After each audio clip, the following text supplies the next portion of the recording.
Thank you, Madam Deputy Speaker. I beg to move that leave be given to bring in a bill to make provision about the regular broadcast of news about creative arts and culture, to make provision about duties on the Secretary of State, Ofcom and certain broadcasters in relation to such broadcasts and for connected purposes. First, Madam Deputy Speaker, let me declare an interest. I'm a classically trained violinist who learnt at Beecham Music Group and benefited from a brilliant musical provision at Newent Community School.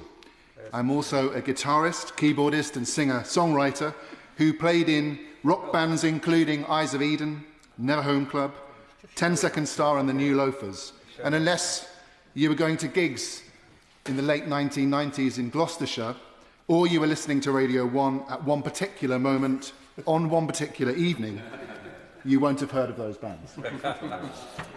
I want to ask members of this House, when was the last time you heard or saw news dedicated to culture or our brilliant creative arts?